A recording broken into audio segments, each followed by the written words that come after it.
Hello friends, नमस्कार। हमारे YouTube channel A plus I S academy में आपका बहुत बहुत स्वागत है।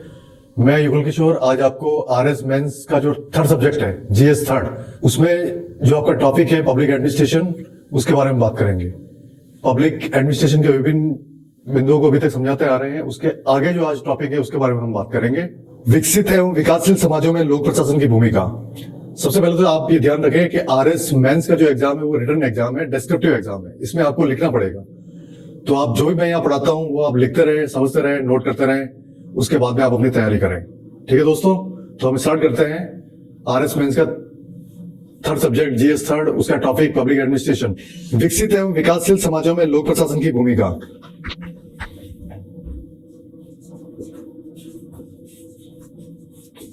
विकसित एवं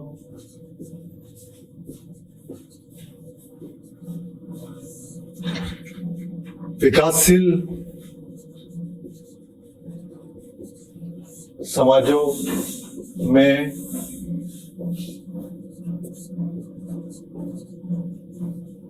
लोक प्रशासन की भूमिका।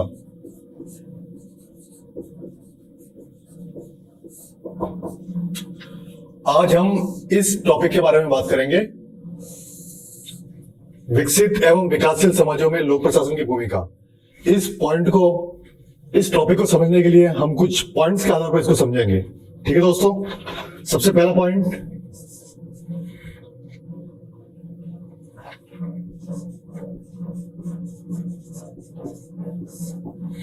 नागरिकों और जनता को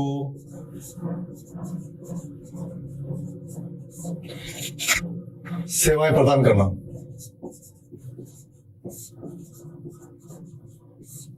सबसे फर्स्ट पॉइंट है नागरिकों और जनता को सेवाएं प्रदान करना। सेकंड पॉइंट इसका है जनता के हितों की रक्षा करना। नंबर थर्ड,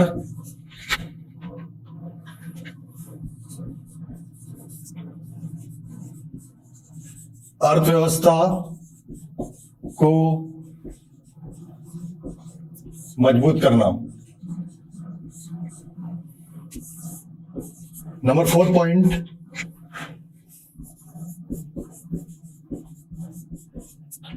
लोकतंत्र को मजबूत करना। ठीक है फ्रेंड्स, ये जो हमारा आज का टॉपिक है विकसित एवं विकासशील समाजों में लोक प्रशासन की भूमिका, इसको समझने के लिए हम इस 4 पॉइंट्स के आधार पर इसको समझेंगे। सबसे पहला पॉइंट है नागरिकों और जनता को सेवा प्रदान करना। सेकंड पॉइंट, जनता के हितों की रक्षा करना। थर्ड पॉइंट, अर्थव्यवस्था को मजबूत करना। फोर्थ पॉइंट, लोकतंत्र को मजबूत करना। ये तो हो गया आपका विकसित एवं विकासशील समाजों में लोक प्रशासन की भूमिका। यस, नेक्स्ट पॉइंट है एक विषय के रूप में लोक प्रशासन का विकास। एक विषय के रूप में लोक प्रशासन का विकास।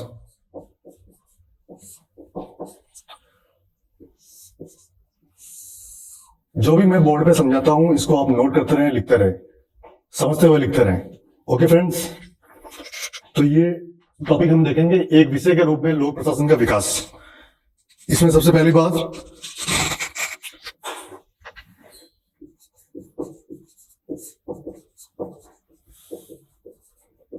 लोक प्रशासन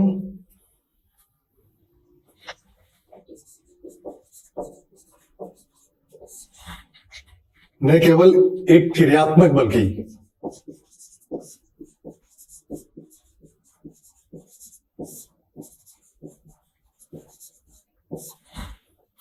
बौद्धिक विषय भी है।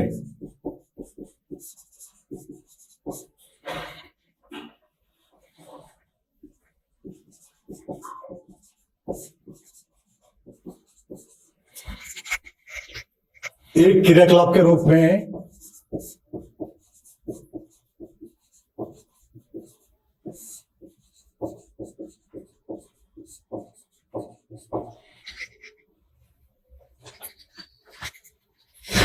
यह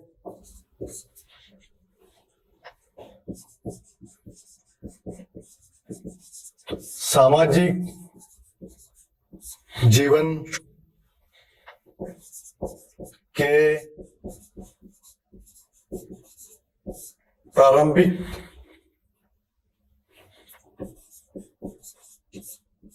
काल से अस्तित्व में रहा है।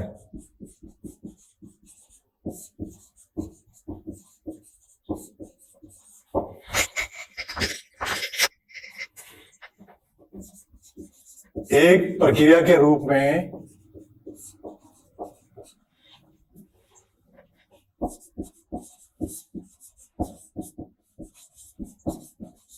लोक प्रशासन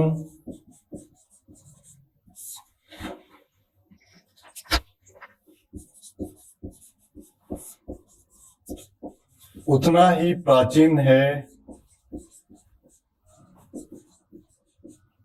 जितना कि राज्य।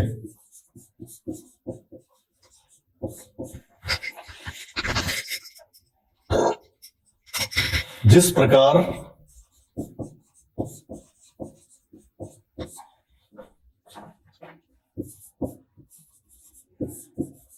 राज्य की प्रकृति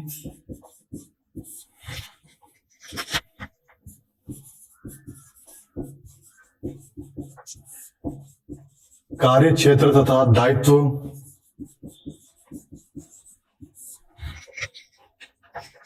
परिवर्तित हुए,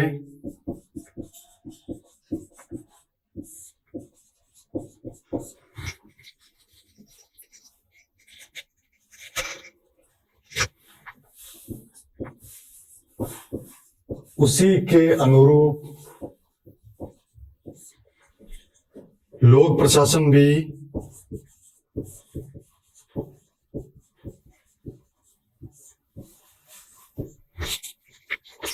परिवर्तित होता गया।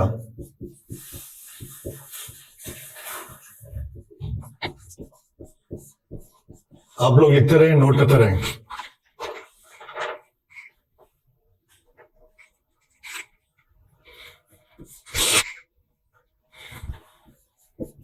इस रूप में लोक प्रशासन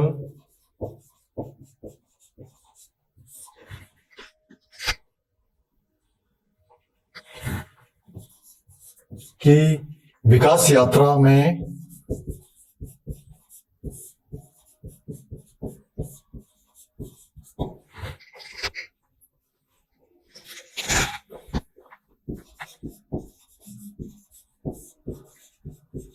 प्राचीन काल से लेकर आधुनिक शासन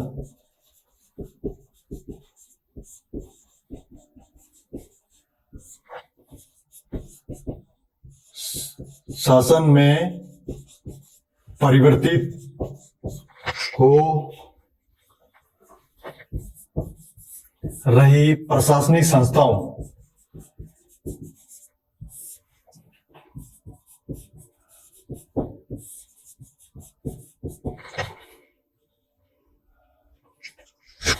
और कानूनों सहित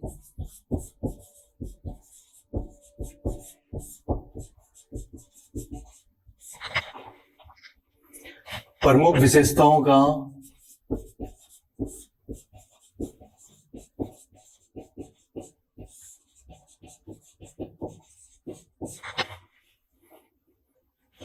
व्यावहारिक अध्ययन करते हैं।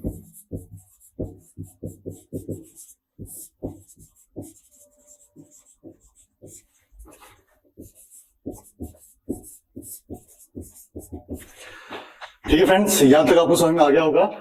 एक विषय के रूप में लोक प्रशासन का विकास, इसमें हम देखते हैं लोक प्रशासन न केवल एक क्रियात्मक बल्कि बौद्धिक विषय भी है। एक क्रियाकलाप के रूप में यह सामाजिक जीवन के प्रारंभिक काल से अस्तित्व में रहा है। एक प्रक्रिया के रूप में लोक प्रशासन उतना ही प्राचीन है जितना कि राज्य। जिस प्रकार राज्य की प्रकृति, कार्यक्षेत्र तथा दायित्व परिवर्तित हुए, उसी के अनुरूप लोक प्रशासन भी परिवर्तित होता गया। इस रूप में लोक प्रशासन की विकास यात्रा में प्राचीन काल से लेकर आधुनिक शासन में परिवर्तित हो रही प्रशासनिक संस्थाओं और कानूनों सहित प्रमुख विशेषताओं का व्यवहारिक अध्ययन करते हैं। एक विषय के रूप में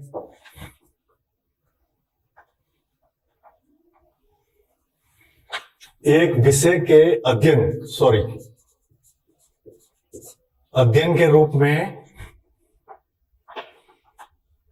इसका आरंभ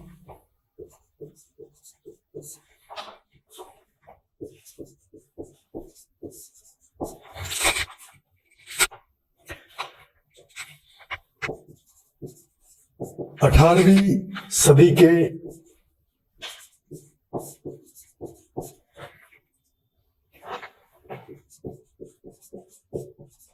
अंतिम चरण में हुआ है।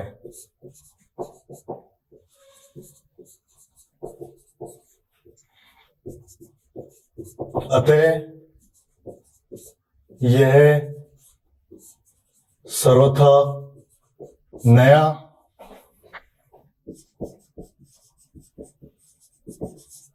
सामाजिक विज्ञान है।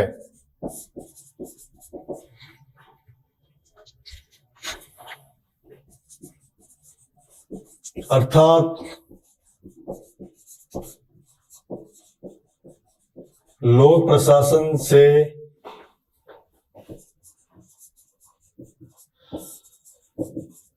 संबंधित सिद्धांतों,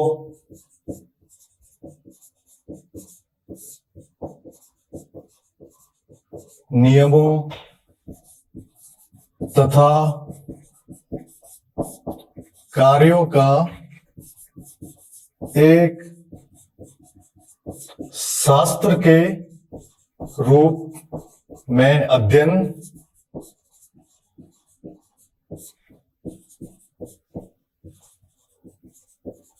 अध्यापन तथा अनुसंधान करना इसमें सम्मिलित है। आप लोग नोट करते रहें। यद्यपि प्राचीन काल से ही अनेक चिंतकों ने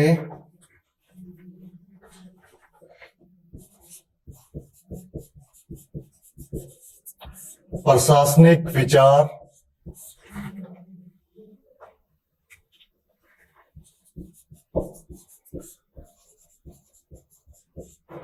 और व्यवहार में अपना योगदान दिया है। जैसे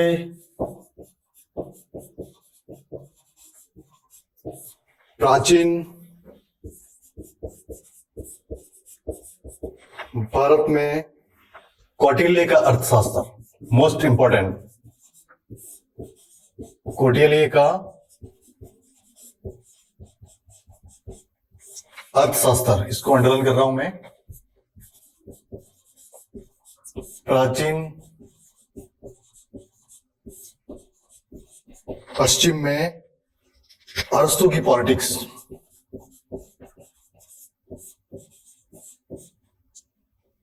इसको भी अंडरलाइन कर रहा हूं। अरस्तु की पॉलिटिक्स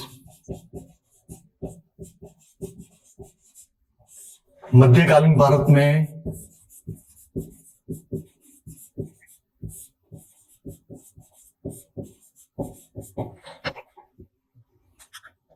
अब्बुल फजल द्वारा लिखित ग्रंथ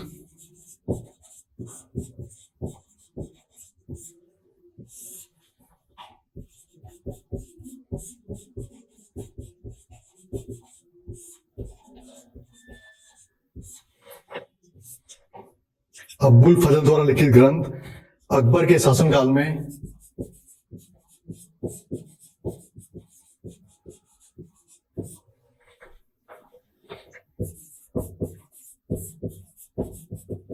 आइन ए अकबरी,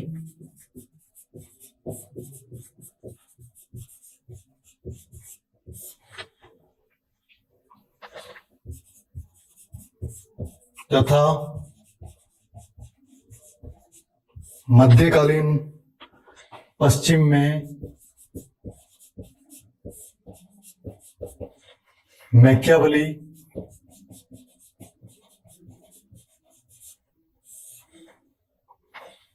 इसको मैं अंडरलाइन कर रहा हूं,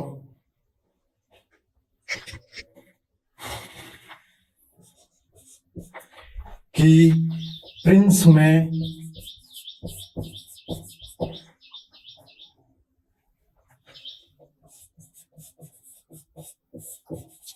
सरकार के संगठन,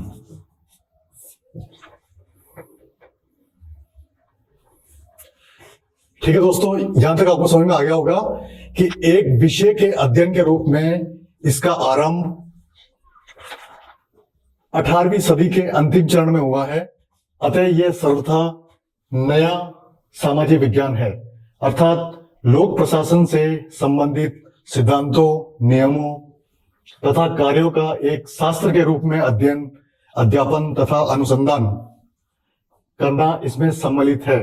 यद्यपि प्राचीन काल से ही अनेक चिंतकों ने प्रशासनिक विचार और व्यवहार में अपना योगदान दिया है।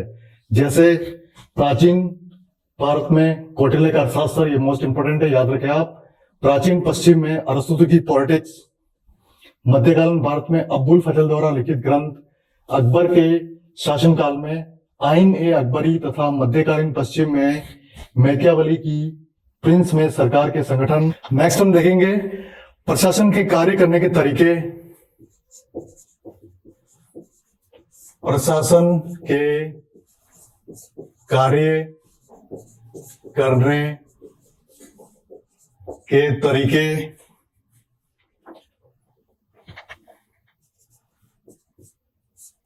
आदि के विषय में महत्वपूर्ण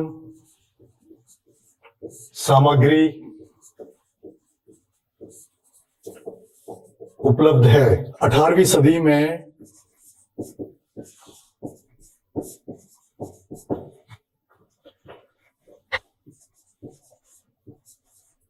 जर्मनी और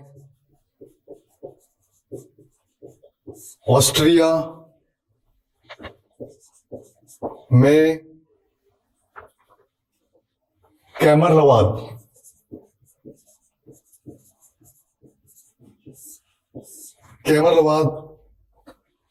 सरकारी मामलों के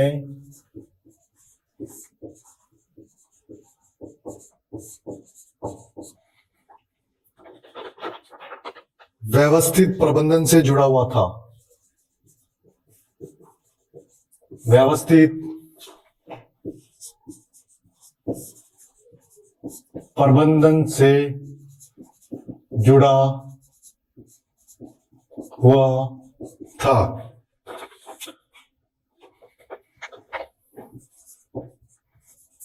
कैमरवादियों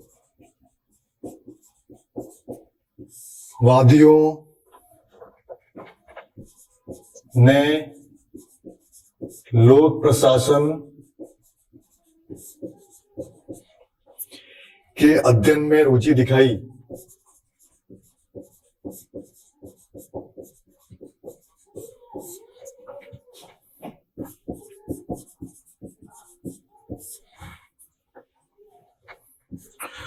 उन्होंने लोक प्रशासन से जुड़े विषयों पर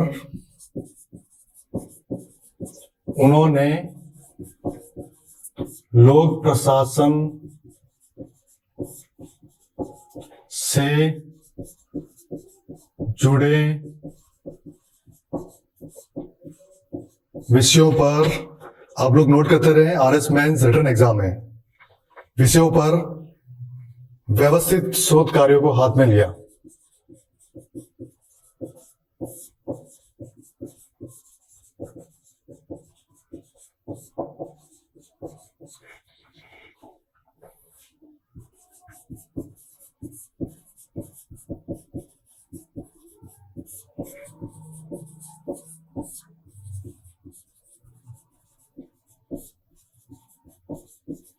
उनके अध्ययन और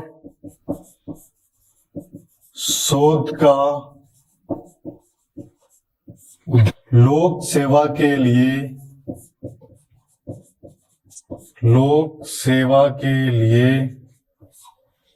प्रत्याशियों को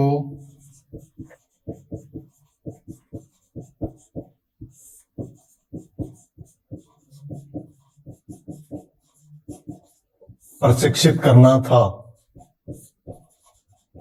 इसलिए उन्होंने लोक प्रशासन की संरचनाओं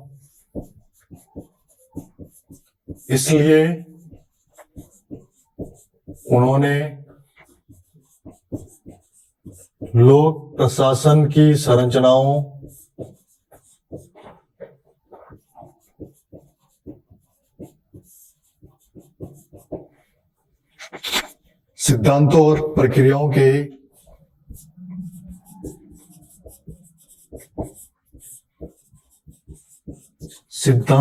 और प्रक्रियाओं के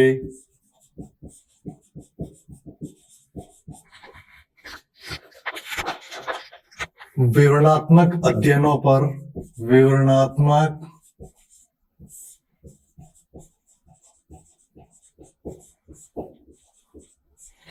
पर और लोक अधिकारियों के पेशेवर प्रशिक्षण पर और लोक अधिकारियों के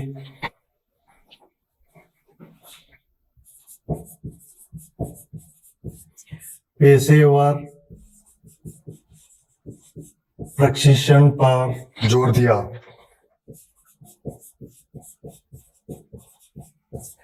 ठीक है फ्रेंड्स, यहां तक आपको समझ में आ गया होगा कि प्रशासन के कार्य करने के तरीके आदि के विषय में महत्वपूर्ण सामग्री उपलब्ध है। 18वीं सदी में जर्मनी और ऑस्ट्रेलिया में कैमरलवाद सरकारी मामलों में के व्यवस्थित प्रबंधन से जुड़ा हुआ था। कैमरलवादियों ने लोक प्रशासन के अध्ययन में रुचि दिखाई। उन्होंने लोक प्रशासन से जुड़े विषयों पर व्यवस्थित शोध कार्यों को हाथ में लिया। उनके अध्ययन और शोध का उद्देश्य लोक सेवा के लिए प्रत्याशियों को प्रशिक्षित करना था, यानी ट्रेंड करना था। इसलिए उन्होंने लोक प्रशासन की संरचनाओं, सिद्धांतों और प्रक्रियाओं के विवरणात्मक अध्ययनों पर और लोक अधिकारियों के पेशेवर प्रशिक्षण पर जोर दिया। यस, नेक्स्ट हम आगे देखते हैं। चार जिनके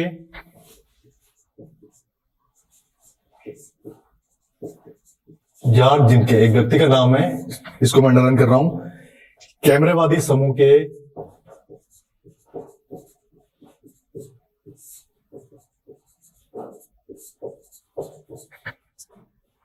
सबसे प्रतिष्ठित विद्वान थे।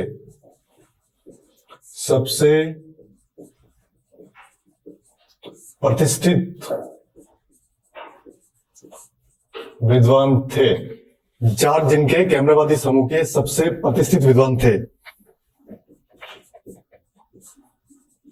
फिर भी लोक प्रशासन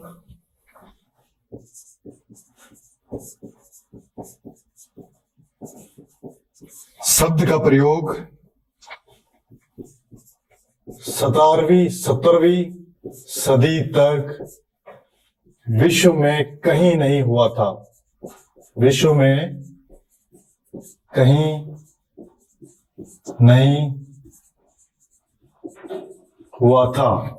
17वीं शताब्दी में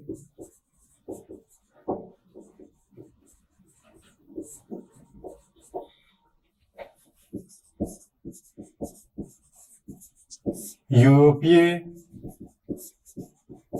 भाषाओं में लोक प्रशासन शब्द का प्रचलन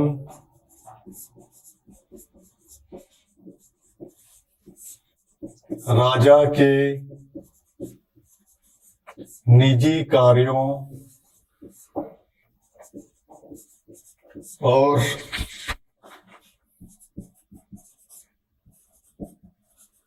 सार्वजनिक कार्यों को पृथक मानने के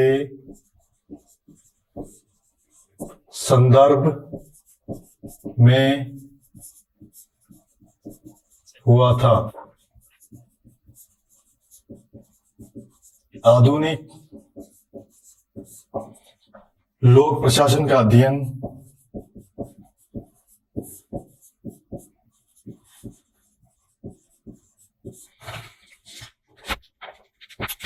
सर्वप्रथम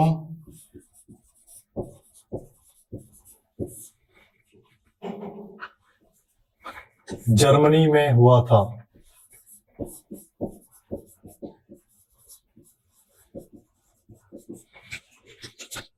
जब इसे परिवीक्षाधीन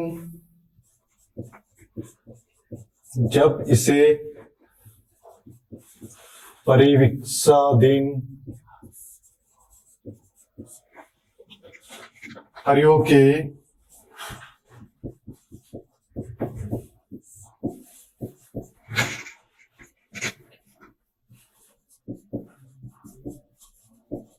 प्रशिक्षण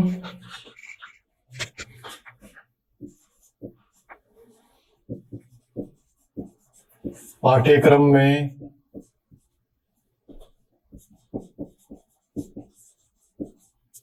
सम्मिलित किया गया।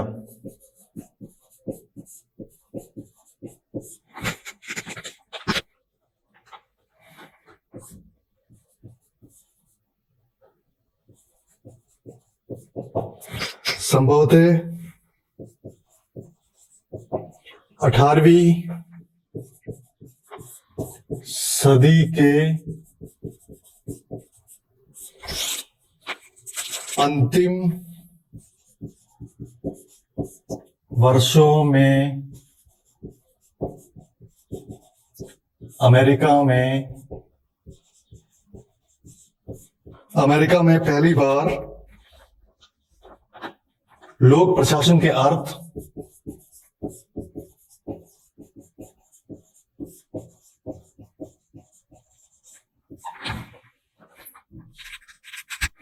और उद्देश्यों को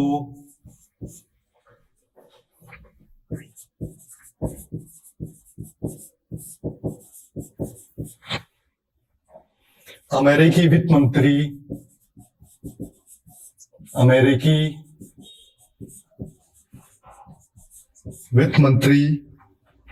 अलेक्जेंडर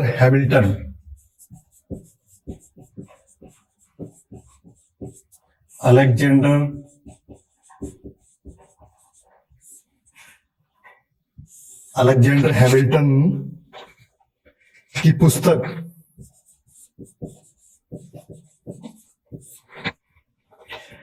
फेडरलिस्ट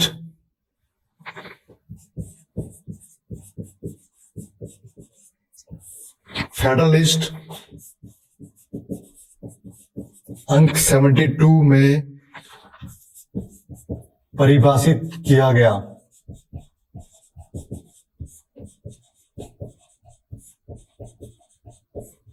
ठीक है दोस्तों, यहां तक आपको समझ में आ गया होगा कि जॉर्ज जिनके कैमरेवादी समूह के सबसे प्रतिष्ठित विद्वान थे।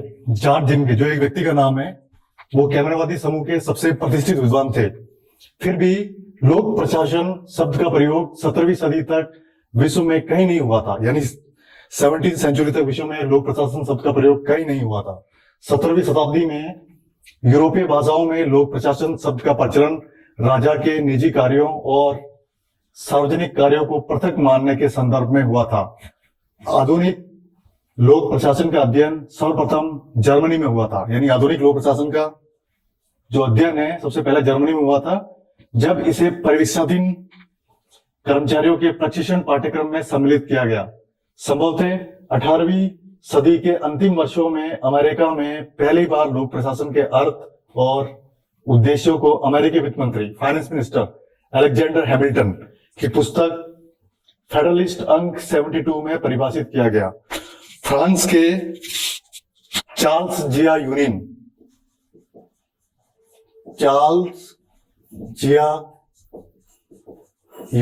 ये भी एक व्यक्ति का नाम है,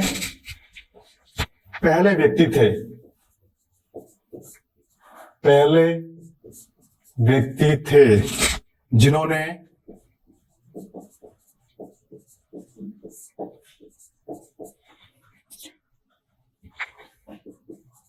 अठारह सौ बारह में लोक प्रशासन के सिद्धांत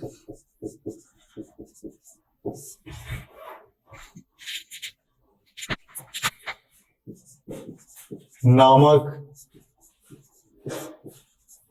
प्रथम पुस्तक फ्रेंच भाषा में लिखी। फ्रेंच भाषा में लिखी। फ्रांस में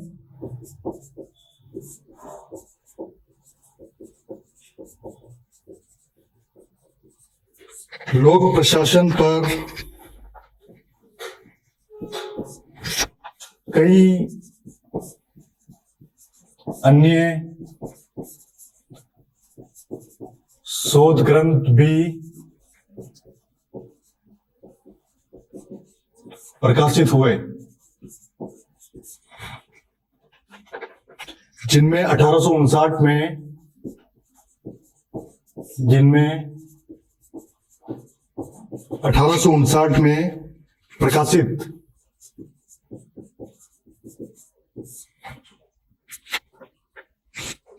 विवेचन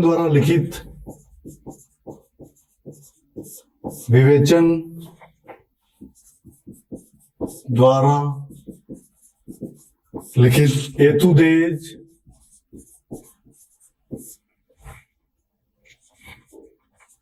एड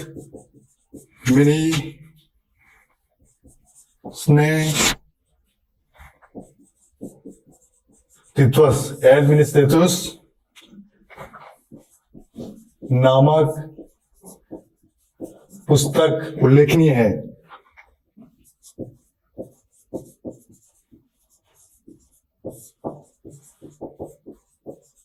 इस प्रकार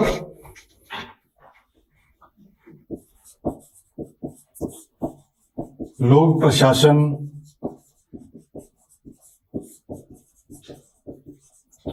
विषय का अध्ययन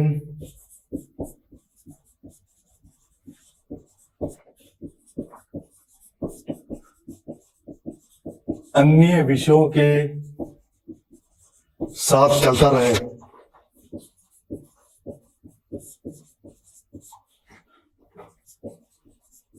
रहे उसकी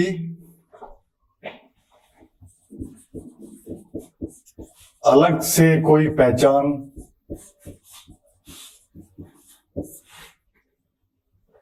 स्थापित नहीं हो सकी।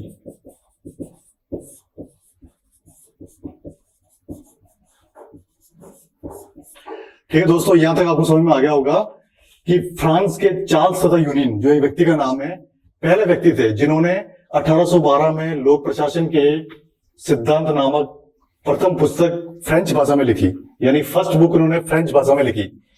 फ्रांस में लोक प्रशासन पर कई अन्य शोध ग्रंथ भी प्रकाशित हुए, जिनमें 1859 में प्रकाशित विवेचन द्वारा लिखित एतुदेज एडमिनिस्ट्रेटिव्स नामक पुस्तक उल्लेखनीय है। इस प्रकार लोक प्रशासन विषय का अध्ययन अन्य विषयों के साथ चलता रहे, उसकी अलग से कोई पहचान स्थापित नहीं हो सकी। लोक प्रशासन के वातावरण का नए एवं उच्चतर तकनीकी क्षेत्रों में प्रसार का मुख्य कारण औद्योगिक क्रांति था। औद्योगिक क्रांति था। इस विषय का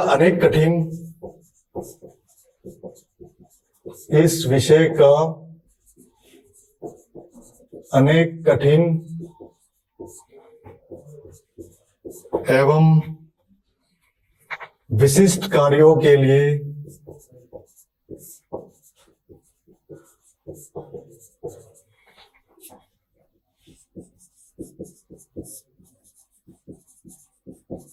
आह्वान किया गया। धीरे धीरे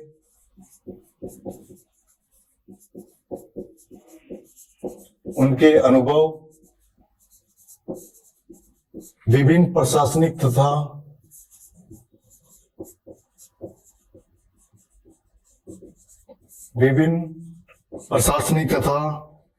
नियम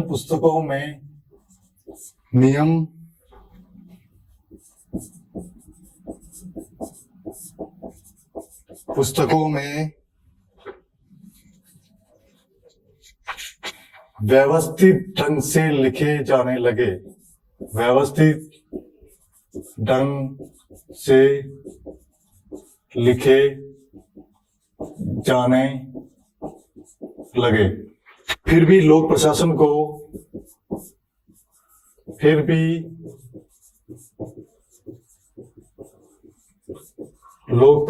को एक अलग विषय का रूप धारण करने में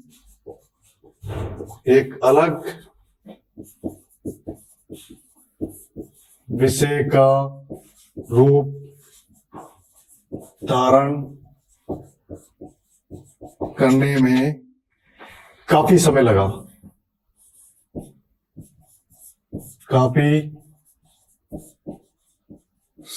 ठीक है दोस्तों, यहां तक आपको समझ में आ गया होगा कि लोक प्रशासन के वातावरण का नए एवं उच्चतर तकनीकी क्षेत्रों में प्रसार का मुख्य कारण औद्योगिक क्रांति था। इस विषय का अनेक कठिन एवं विशिष्ट कार्यों के लिए आह्वान किया गया।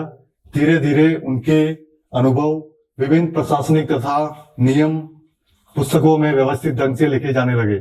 फिर भी लोक प्रशासन को एक अलग विषय का रूप धारण करने में काफी समय लगा।